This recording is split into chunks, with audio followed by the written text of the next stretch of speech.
Vi er uden for Washington i et af de dyre forstadskvarterer.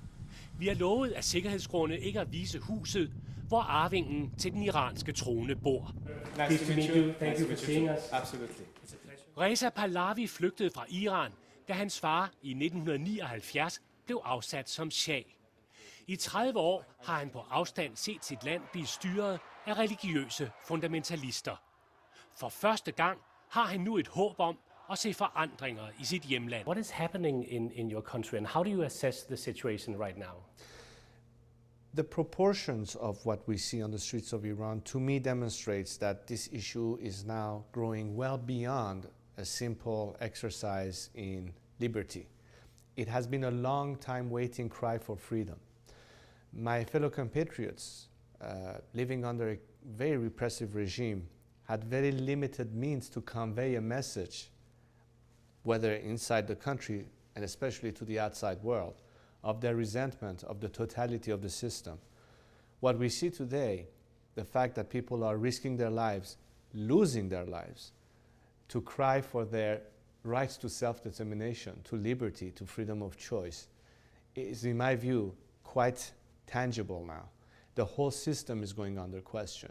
As a matter of fact, if you look back at all these various periods of so-called elections, which I prefer to refer to as a selection rather than an election, it has always been reducing people to a choice between the lesser of the two evils among the candidates that the regime forces upon them. This has not taken to the point that people are so fed up with the system, I believe, that they are really saying, we have enough with this system, or whatever represents it. And what's important for us to see is how the regime would react. And in my view, I think that today, this leadership, especially the supreme leader, is caught, as the expression goes, between a rock and a hard place. To me, they are facing a lose-lose proposition, in the sense that if on the one hand they concede, it will be a complete setback. On the other hand, if they were to continue repression, which is unfortunately the more likely scenario to see, then if there was any residual legitimacy that they could have any claim to, would be completely lost. What's therefore important, and I think this is my main message to you, to your audience, and to the whole world, that in such moments, solidarity with the Iranian people is the most important message. And I'm calling upon world leaders, government officials, public opinion, media, that if we don't want to see a repeat of Tiananmen Square, this is a moment for the world to show the Iranian people that they have absolute solidarity for their just right for demands to self-determination and expression. Which calls for the question, has the American reaction been firm enough? Have you felt any lack of support for that cause that you're talking about? I understand the predicament of Mr. Obama and his administration from fear that any taking a position by us could be construed as siding with one thing or effective one thing. I'm not asking the US president, or for that matter any leader, to take position with one side versus the other. All I'm asking them is to show more connectivity to these massive movements on the streets of Iran, to show that the people are not alone and you stand in principle to defend their rights to free opinion and choice. Also, I would add to this, that if indeed the regime was to crack down, perhaps even declare martial law, start eliminating opponents, doing their sort of internal cleansing, and then under such circumstances, continuing any business as usual contact with them, in my view, would be a total affront to the people of Iran, and it would be construed in the worst way, as far as the opinion on the streets of our country. Solidarity today is very important, and I don't think that any government would be compromised by simply stating that we are in defense of the right of Iranians to be able to freely express their opinions, whether it's their vote, whether it's their demands or anything of that nature. So are you asking the European community to introduce sanctions towards the Iranian regime?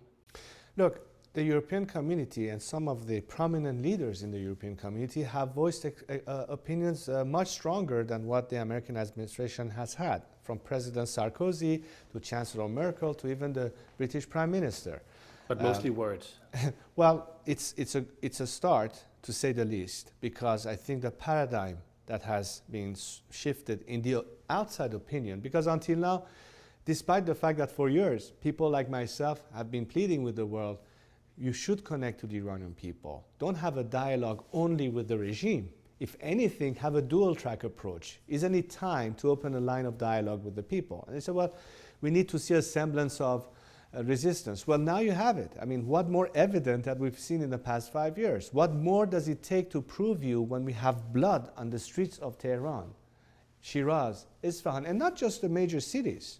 And you know as well as I do that the media has been severely restricted right now. Information has been quashed. But enough testimony, enough video images, enough evidence and accounts has been circulating all over the world that makes it quite obvious the degree of tension that is throughout society. It's not just a group of intellectuals or students or what have you. People of all ages and of all walks of life and all sectors of society are now out there protesting. Not just the result of a fake election, which was fake to begin with and has always been, but this is a case for them to tell the world, we have had it. We are rejecting and we are putting the question as a whole. And this is important for the world to understand that this means reaching out to the world, say, what are you going to do? Are you going to take our side? Or yet again, we're going to see Iranians being bypassed for purposes of political expediency or diplomatic tactics. But in all honesty, what is the difference between Mahmoud Ahmadinejad and Mr. Mousavi? At the end, not much. Understand one thing. Candidates, if you could call them electoral candidates, are pre-screened and pre-approved by the supreme leader. Don't forget in the big picture what kind of a system you're dealing with. You have one man who claims to be God's representative on earth, who controls every aspect of government, controls the media, controls the judiciary, controls the military forces, even in the legislative sense, had oversight on everything that can be there. Any candidates they dislike are systematically barred. And then they'll turn around and tell people, well, you get to choose between these three. By the way, these are the only people that we approve. It's a mockery. by standards of democracy, a total mockery of a process. Why do they do this, you might ask me? Is it really for purposes of domestic consumption? Or isn't it most for purposes of outside consumption? Claiming that, well, we have some kind of electoral process. Well, didn't the Soviets at the time claim to have elections? What did that really mean? That's important for the world to understand. Now people are trying to tell the world, look, even though we know that this exercise of election is we have to choose between a candidate and the other to say no to this establishment, they've done that. But is it really because they like one more than the other? They know they're all part and parcels of the same system. What is your personal ambition on behalf of yourself and your country, and how do you see this play out? Well, of course, the stage that we are facing right now, and our demand at the majority of Iranians, is an end to this regime. How to bring it about? The method that I have always prescribed is one of civil disobedience and nonviolence, as a method of pressure that will ultimately force the regime to a state of paralysis and ultimate collapse, with, of course, and I hope it's the case, international support. It goes without saying that the more help we get, the sooner we can achieve this goal at a much lesser cost, loss of human life, and consequence to my country. And I will also finally add that the only method of change has to be one that comes from within, at the hand of the Iranian people themselves, which will be also the most legitimate way of achieving that end. Has there ever, since 1979, been a time that to you seemed more ripe than this? I don't think so. I think today, after 30 years, the whole world is witnessing an opportunity of something that could be major. This is an opportunity not to lose. You cannot expect people on the street to sustain this for months at a time. I have called upon my compatriots who are already on the streets to maintain discipline, to avoid violence, and I simultaneously called upon the security forces, and I'm working closely with elements, even some within this regime itself, to persuade or rather dissuade our people who are in charge of law